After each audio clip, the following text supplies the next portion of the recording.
Hi, everyone, and welcome to Rising Stories Podcast. I'm Corrine Sandifer, and I'm your host.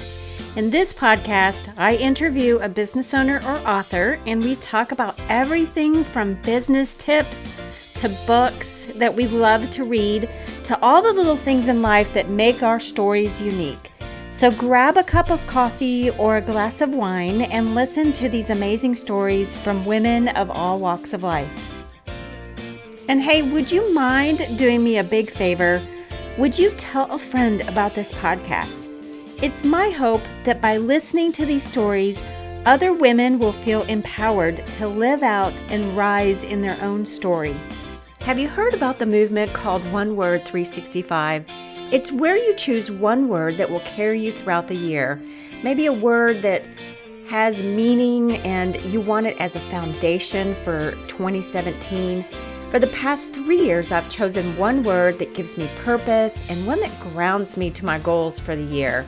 Maybe it might have been something that I wanted to put into my life, so I chose that word. Some of my past words have been intentional, trust, action.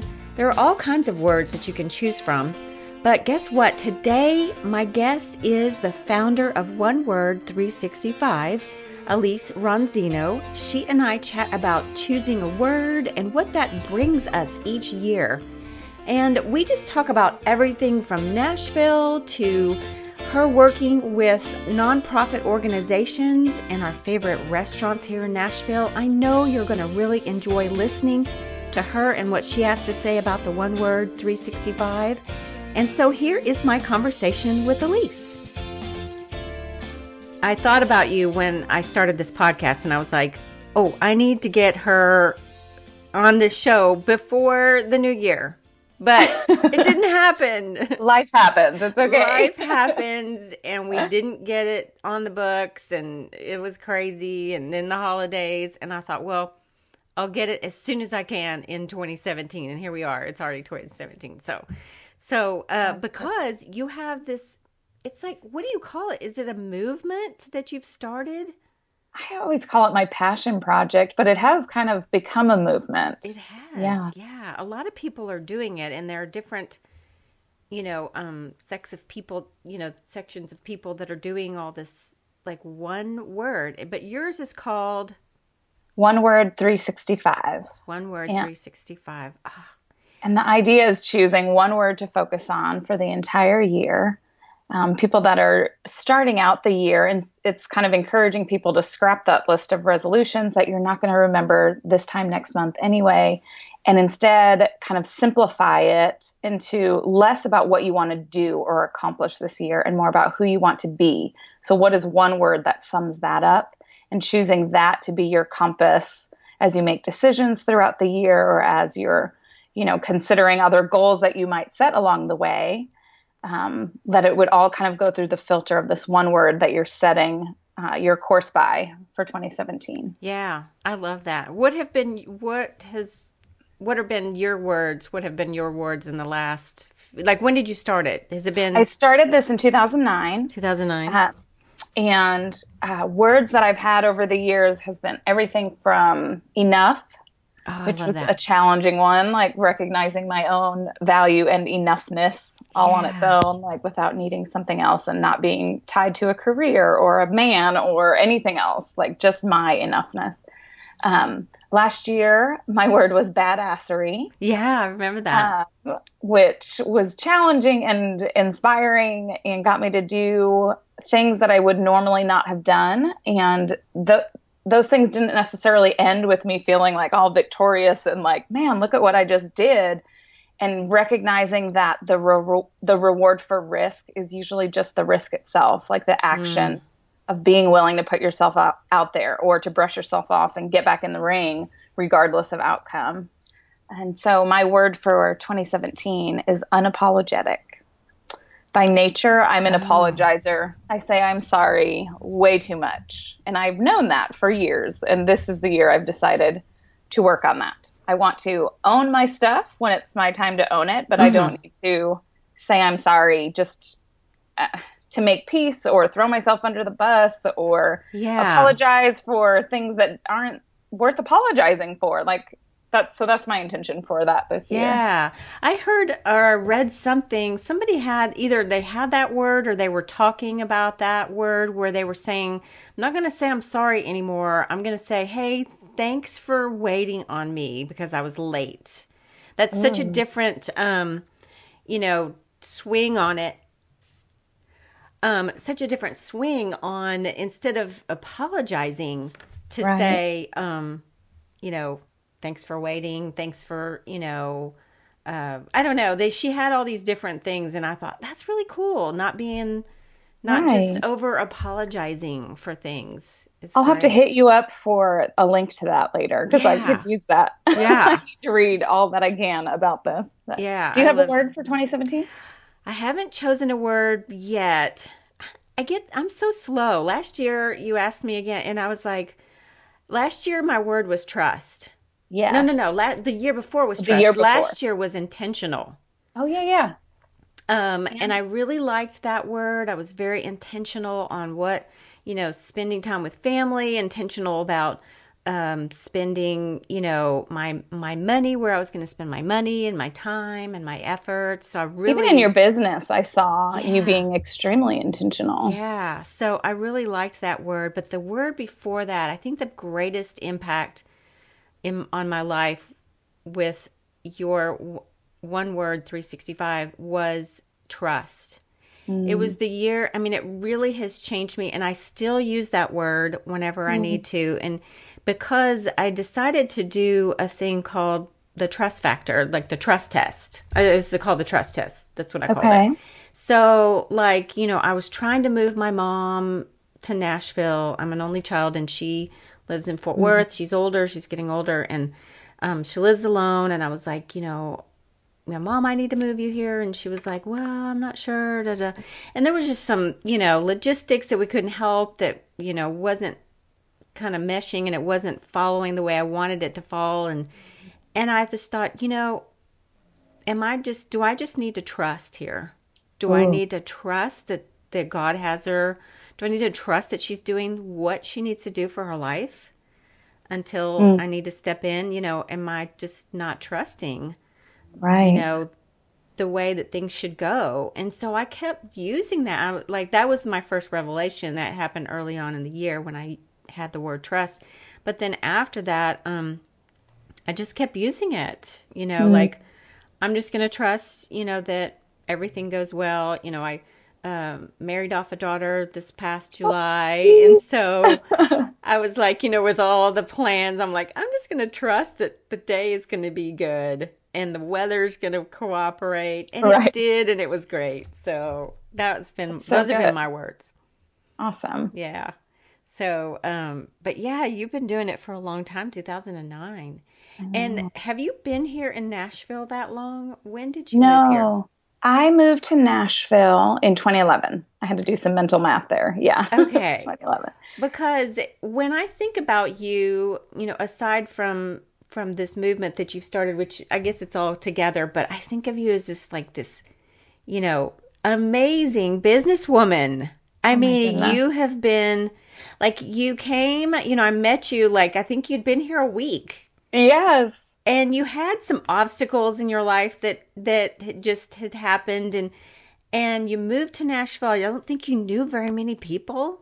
Right. And you just have been it's been great to see you grow. Because and grow as a businesswoman, you have all these different things that you're doing because you also have a business called Grit and Glory is the name of my company. And I do a variety of things. Primarily, I assist nonprofits. I work with developing organizations to help them with communications, from simplifying their message to kind of streamlining what it is that they want to communicate with donors and potential donors to tell their story more effectively. And so that's the bulk of what I do. I also do some smaller copywriting and copy editing projects, and I've ventured into the world of short-term rental property management. Yeah, for that's Airbnb really units Yes, that I own and manage for myself, as well as starting this year, I'm actually doing it for some other people as well, which Oh, is very new. yeah.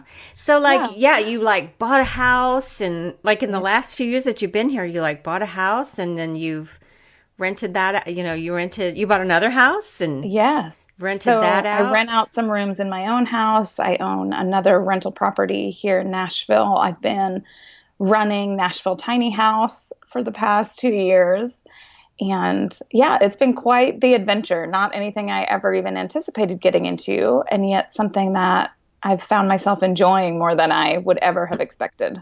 Wow. And so I guess you meet a lot of new people like I with do, that. which that part is fun. I've got a serious case of wanderlust. I love to travel. I lived Mm. in South Africa for 13 years before I moved to Nashville. And so just have a heart for other cultures and building relationships kind of cross culturally even. And I still do travel as much as I possibly can, but it's way scaled down compared to what my life used to look like. And through hosting short-term rentals, I still get to engage with kind of that travel world, but by hosting. And I've hosted people from probably 24 different not continents, countries over the past couple of years. And so getting to work with people from, different countries and corners of the world. And it kind of satisfies a little bit of that wanderlust in me of, still getting to embrace and experience that even when I've got roots down and I'm staying local, I Yeah. still get some flavors of that.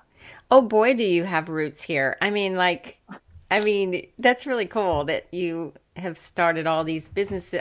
Kind of like a different branches of your business Right. and you love Nashville, I assume. I We've do. seen it grow. Like when you Oh came, I my think it goodness. was just kind of starting that boom and Oh yeah.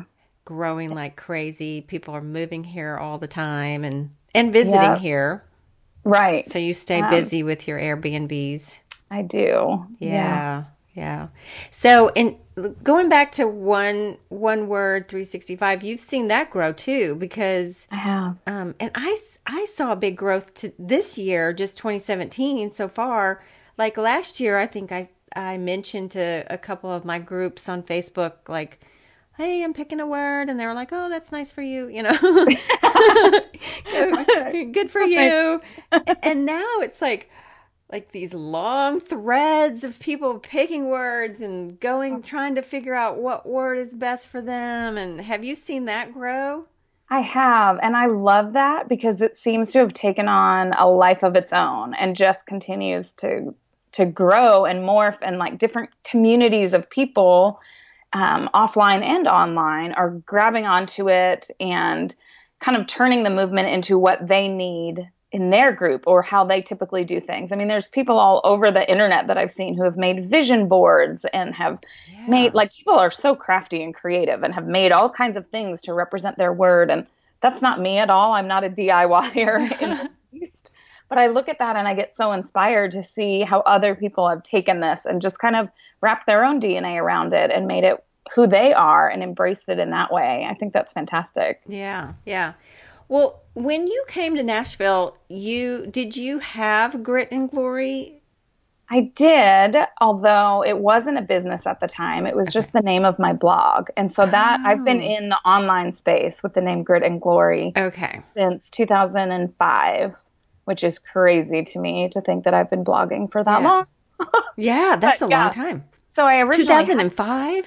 2005. I know. Wow. Back when blogging used to look very, very different in those days. Let me Yeah. tell you. I don't think I've ever met anybody that's been doing that long. I've just Okay. interviewed a lady last year that 2008, but you Yeah. topped that. Yeah, 2005. And I started it, like I said, I was living in South Africa. I was running a nonprofit there and wanted some way to share the grit and glory of my life overseas. And my tagline was mostly grit because I was trying to burst the bubble that people have this romanticized view that missionaries are nonprofit workers. We just get to sit around and rock orphan babies all day, every day.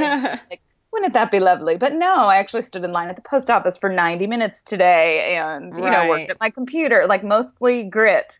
It is just the normal, mundane, and yet there's beauty and glory even in that. Yeah. And so that was kind of the heartbeat behind my blog and the name when I originally started it. And then when I moved back stateside and, was starting up a business venture, the idea of coming up with yet another creative name just seemed to be beyond me at the time. And I was like, well, I'm Grit and Glory. People know that name, and I'm just going to stick with that. And so now it's kind of all encompassing. Yeah. And it comes it goes right into with working with missionaries and nonprofits, and right. Because they get that. Yes, they absolutely. get it. Yeah. So what do you think is your, like, the best business advice anyone gave you? Ooh, that is a good question. I think the best business advice, I can't even remember someone specifically saying this, but I think I've seen it modeled and just kind of like grabbed onto it. Uh-huh. And it's not be too afraid or too proud to ask questions. Oh, that's really good. And I was kind of forced to live my life that way and start my business that way when I moved back stateside. I had lived overseas my entire adult life. I'd moved over there when I was 19. I was in my 30s then by the time I was moving back to the States. And while this is still my home culture and I, visited fairly regularly while I was gone, I still didn't know how to live adult life in America. I mean, I remember my first few months back were pretty rocky. But having a meltdown in a bank because I was like, I don't even know how to cash a check in America because the system is so different than in South Africa. Yeah. Was just forced to humble myself and ask questions. I asked lots and lots of questions, which even is how you and I connected. I eventually asked for help via my blog that I just relocated to Nashville. I'm starting over. I'm renting an apartment, but I have nothing by way of furniture or kitchen needs or anything. Yeah. And it was your sister-in-law that said, I know someone in the area that has some things that you could pick up. And yeah, it's not easy for me by nature to ask for help or to, I think for any of us, we don't want people to know what we don't know. Right. And we don't want to burden anybody, right. And we don't want people to give you that look like, oh, you poor thing. Right. You don't want pity. You don't want to be an inconvenience. It's like there's so many facets to why it's hard at times to ask questions or ask for the help that we need, and to not be afraid or be too proud to ask questions has probably been the biggest thing that has helped me in establishing my life as well as my company over the past several years. Yeah, that's really good. That's a really good business advice because you don't know what you don't know. And then, right. And I find that the more successful the person is, the more they're so genuine and want to help you, right. And something that maybe most people don't know about Nashville is it really is a great community. And there's there's not a lot of competition. Like, people just love to chat with you and talk to you. And I mean, I'm sure there's some, but for the most part, people just want to connect and help you and right. figure out, help you figure out what you need. And I love that. Leaning in and fostering a culture of collaboration instead of competition. Mm-hmm. That, choosing to help someone else along the way, I don't need to feel threatened by that. It's kind of like that old saying about the rising tide lifts all ships. So me helping someone else or someone offering me assistance, that culture of collaboration truly does benefit us all in the long run. That is so true. Yeah. Yeah. So tell me a day in the life of Alece. What do you do? Oh, wow. I know it probably looks different every day. It does. And right now I feel like things are so piecemeal as far as what I'm doing and what my business is like, which even that is new and foreign to me. I started and ran a nonprofit for 13 years. So even though every day looked different and I had a variety of responsibilities, everything I did was focused towards one thing, one vision, one organization. And so now it's still very new feeling for me to be juggling a variety of different tasks as far as my focus, everything from working with nonprofits. So some days I'll spend the bulk of my time doing writing projects or Skyping with a client in Cape Town, South Africa, or yesterday I had a big brainstorm session with a dental nonprofit. that's seeking to expand this year and finding ways to like help them craft their message to be able to do that. And then other bits of my time are spent getting Airbnb properties ready and trying to take them to the next level. Like what's really going to give a guest the best experience possible. And that's more than having clean sheets and clean towels, but like, how can we make them feel welcome and connect to the city and drive them towards local businesses as opposed to just doing all of the typical tourist stuff. And so some of my days are spent doing things like that. And others, like now, especially with the launch of the new year and kind of the resurgence for One Word 365, I'm engaging in our online Facebook community group and working with guest bloggers to share on the One Word 365 blog and doing things like that. So every day is kind of looking a little different at the moment. Yeah. Do you plan your day and do you say, okay, I need to work on the One Word 365 this day, or I need to, Fridays or my Airbnb, like I got to work on this. Do you schedule it that way or?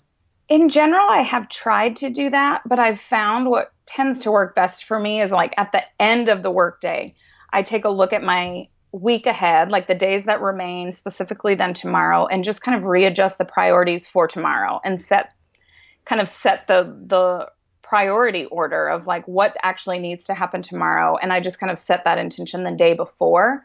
So when I start in the office the next day, I kind of have a mission of these were what my priorities were. And granted, sometimes that changes because I'll wake up and there'll be new emails from clients. The time difference thing when you work with people overseas. Yeah. Sometimes I'll wake up with a flooded inbox at the end of the South African workday. And that might rearrange my priorities. So not staying so fixed that I can't be flexible, but trying to intentionally create that priority order the night before is a huge help for me. Because otherwise, I can easily start my day, open my inbox, and just kind of go in the order of what my emails are. Yeah. And at the end of the day, I'm like, oh my gosh, I answered a whole bunch of emails and got a lot done. I was productive. Mm-hmm. But was I productive towards the priorities that I actually needed to be? Probably not. Yeah. Do you clean out your inbox regularly? I try to. I wish I could say I've learned to succeed at that, but I still have not. I know. I have started using an app called Spark Mail app. App. Oh. I use that instead of the Mac Mail or, just the generic Gmail or anything like that. But Spark, I use it on my phone and on my computer. And through that, I have gotten way better about working through my inbox because it offers an easy way to snooze emails. What does that mean? Snooze. I'm reading an email. Mm-hmm. It's not anything urgent. I don't need to work on it until later in the week. I'm going to designate Wednesday morning to work on this client. Snooze till Wednesday. It goes away from my inbox. What? Wednesday morning, it shows back up. No way. Beautiful. Yeah. So you can kind of just like move it out and then it comes back when you need it. Right. Which that's amazing. Has revolutionized my work week. Yeah. And even, sometimes I'll get emails on my phone at night and it's work stuff. So I have that morbid curiosity that have to read a new email when it comes in, which is not a good habit, but I do. And I can just easily take that one quick second to swipe it and say, snooze this till tomorrow morning. And then it's not cluttering up my inbox. Oh, yeah. And I can more, do better at maintaining either a low or an inbox zero. If you're really proficient at doing this. Oh, I just try to keep it. I just finally got mine down to 140. Oh my gosh. Which is still a lot of That's emails. Still stressful. But it was like I got rid of like over 500 emails. Oh my gosh. I mean, delete. Yeah. So that felt good. But from the whole year, Right. And I try to, unsubscribe to whatever it is I don't need anymore. But it's still hard to, kind of go through, navigate, especially when, like, for my son, I've got a son in school and I'm like, oh, I know I need that, from the school, but I don't need it right now. It's like you're saying. So I might have to use that app. It's very, very helpful because as much as I try not to use my inbox as a to-do list, my brain somehow naturally seems wired that way. Mm-hmm. And I just kind of work through things that are in my inbox. And so this seems to help a lot as far as prioritizing things either by day or, whatever I might need to do just to keep the inbox itself clean, because it can be such a distraction to me otherwise. What are some other apps that you like? I love technology. Well, as I mentioned this to you earlier, love-hate relationship with technology. Yes. But when it works, man, I do love it. It's great. Yes. Another app for anyone that maybe does freelance where you need to keep track of your mileage. There's an app for your phone called Mile IQ that can just stay open, and it runs in the background, and then you easily can go through it at the end of the day or even at the end of the week, whatever system works for you, and categorize things as work or personal. No way, it's always running like with your phone? It's like it tracks through GPS, so it knows when you start driving and when you don't. And you can save some of your common destination places. So it knows whenever I go to XYZ address, that's always going to be for business. Like I go there for meetings or I meet with a client there or whatever, and it will automatically categorize those routes as business without you having to even do anything. I'm totally doing that. I'm totally going to download that. And so even now I'm in the process of getting all my 2016 stuff together for taxes. And through the Mile IQ app, I was able to run a quick report, and I had kept track of, this is how many miles I drove.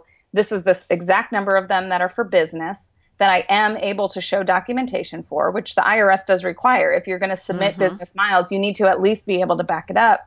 And this is able to show exactly what all of those drives were, when they were. You can even categorize in the personal category, any drives for medical things. You are able to use that for tax stuff. I didn't know that. As charitable things that you do. If you're driving somewhere to volunteer, those miles count towards your charitable giving. And so it's able to keep track of all that. So Mile IQ is a big one. I like that one.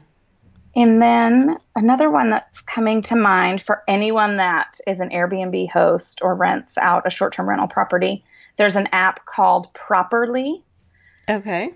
That if you use outside cleaners, you can set up the Properly app to show not just how to clean things, because obviously any cleaner will know that, but how you personally want your areas staged for a guest as they come in. Where do you want the new towels to be laid out? Where do you want the welcome note to be? How many, sets of this or that should be around in the house? How, even I do things like hotel fold the end of the toilet paper roll, that toilet paper holder, just for that first impression. And so all of those details are in there, which then is used as a checklist on the smartphone that the cleaner uses. And they can go through, they can let you know when shampoo is running low or the coffee is running out. And they're able to kind of communicate back to you through that checklist because you've asked them to keep an eye on those things. And so for anyone that manages either their own or others' properties and uses cleaners, especially if you ever need to have a sub cleaner come in, which I've had to do that a variety of times. Over Christmas, my typical cleaners weren't available, and I was able to have someone else step in, and they were able to hit the exact same standard of excellence that the other one does because they work from the exact same checklist. That's a great idea. What a great app. I had no idea. Like, there's an app for everything. There really is. There really is an app for everything. Sure. That's a great app. It's good to know. Well, so I always ask Nashville guests on Rising Stories, what is your favorite restaurant? And of course, when you say it, you and I are going to have to go there. Whatever it is. Okay. We'll have to go there. What is it? I would love that. Rolf and Daughters in Germantown. I've never been there. Okay, we definitely need to go. I've never been there. Do they have lunch? Do they do lunch? They don't do lunch. Just dinners only. Their food is fantastic. It's kind of in a sharing style. So small plates to larger is even how the menu is organized. But it's so great to just get a handful of things that you can share with someone else. They have, in my opinion, as a Sicilian girl from New York, the best house-made pasta in town. Ooh, I love pasta. I do too. I'm a carb girl. I think it's my language. Yeah. It's just comforting. It is. There's nothing so more comforting. is where I go when I need like comfort food. Oh. Garganelli, their one specific pasta dish is like my go-to. I go in and I get my Garganelli Verde as like my comfort food. Oh, we definitely have to go there. We need to Okay. go. Well, I'll just have to go. That sounds good. Gosh, I'm glad nobody asked me because I don't have a favorite. There's so many good restaurants. I know. That are just and there's so popping many up. that keep opening. They keep opening them, and then of course, well, we just got couple of new chain restaurants, Uncle Julio's and Del Frisco's? Del Frisco Grill. Mm-hmm. I haven't been to either of them in Brentwood yet, but I have been to an Uncle Julio's elsewhere, and they're yummy. Yeah. They make good margaritas. They do make good stuff. Yep. We went there over the holidays, and it was good. I'm not a big, their salsa is fire roasted tomatoes, and I'm not a big fan of fire roasted tomatoes, but it was, the rest of the food was really good. So, and I'm from Texas, so my husband and I are from Texas, so it was. You're a salsa snob. Yeah. So we are a salsa snob, but it was good Tex-Mex that we could get here, because here's mostly Mexico type Mexican food, and so Tex-Mex is totally different, and we liked it. So anyway, but so what are 3 things that you're absolutely loving these days? Oh my goodness. Well, I'm going to put Airbnb on the list. Yeah. Nashville is battling it out with the city right now regarding regulations for short-term rentals, as I know is happening in cities all over the place. But I am a huge short-term rental advocate and will continue to be so. It creates a much more local experience for traveling. So if you haven't ever traveled that way, give Airbnb a try. Yeah. Something else I'm loving lately is I go by Urban Juicer, which I know there's lots of different chains of juice companies all over the city. Urban Juicer is the one that's right by my house in East Nashville. And I get their flu shot. What? Which is... It's called that? It's called a flu shot. Ginger, garlic, lemon, honey, and cayenne. Woo, it's got a kick. Oh my goodness. You juice it right in front of you and you toss it back and they give you a green apple slice chaser. Oh, good. I was going to say. Yeah. But the moment I start not feeling well, I swing by there and I'm like all about going in every day for a flu shot then. And I need to go do that. Help. I think you might need a flu shot. I think I need a flu shot. Have you had your flu shot? No, but I'm going to go get one. Yeah. That sounds really good. Liquid kind that you can throw back. But they do give you the little apple juice. Or the apple slice, a green apple slice that you can eat after. So it's not like squelch the taste. But that sounds potent. It is potent. Very good. Oh, okay. I'm going to try that. What else? Third thing that I'm loving right now. Can I say a whiskey sour? I love a good whiskey sour. And it's become my way of like the standard that I hold bars to. Like I will judge you by how you make your whiskey sour. What's in it besides whiskey? And I should know because... I should probably know this more in detail. Like, it's citrusy. It's citrusy, which I think means it's lemon, not orange. And the real like classic old school traditional way is there's an egg white in it, which when it's shaken makes it nice and frothy. I had no idea. That's like the proper way to make a whiskey sour. There has to be an egg white in it. So if a bar doesn't include that, I immediately am like judging. Judge. Where have you found the best one so far in Nashville? Patterson House, maybe? Patterson House makes a great whiskey sour. So does Holland House here on the east side.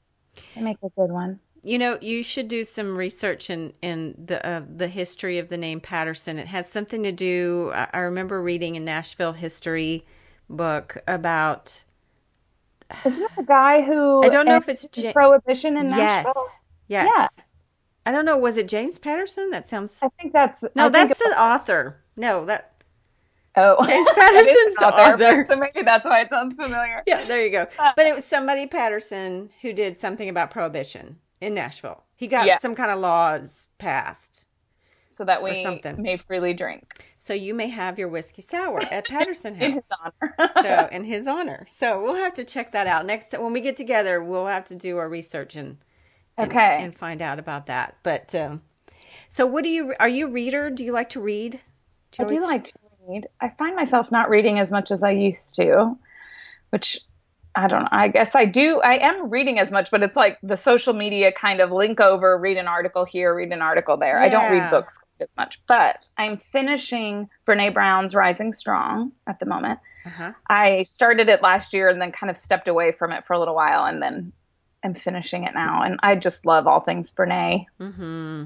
So finishing that, and I'm finishing up Shonda Rhimes' book called The Year of Yes is the name of hers. And that is excellent too. Shonda Rhimes, who writes everything from Grey's Anatomy to Scandal to How to Get Away with Murder, lots of huge hit television shows. So she's a fantastic writer to begin with. And it's part of it, like her own journey and story, very memoir style. Okay.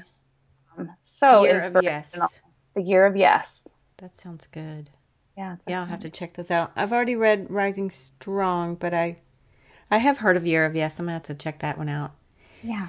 Thanks so much for coming on. I have really enjoyed our conversation, and we'll continue at either the Patterson House or Rolf and Daughter for sure. Or both. Or both. We could do both. Dinner and drinks. We got That sounds this. good. Yeah, we can do that. Yeah, we have to have like a little appetizer or something, and then go to Rolf and Daughter. That'd be fun. Yeah. Thanks so much, Alece. Green.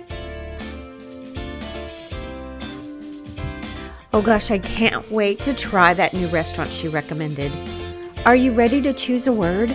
Just do it. Choose one that maybe represents what you want to learn this year, or one that already has a deep meaning in your life.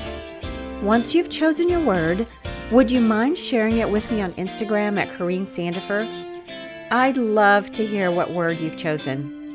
And I have officially chosen my word, and you can find out what that word is on the show notes to this podcast.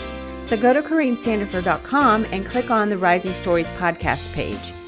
I will also post a wonderful article from Alece and how you can get connected with One Word 365.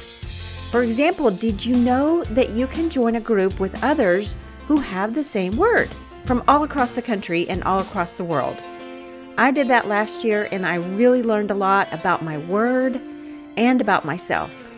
Also, I have some great guests coming up this year, so don't forget to subscribe because you don't want to miss any of those stories. Music is by Ben Sound, and this podcast has been sponsored by Brentwood Life Coach. Thanks for listening, and keep rising in your own story.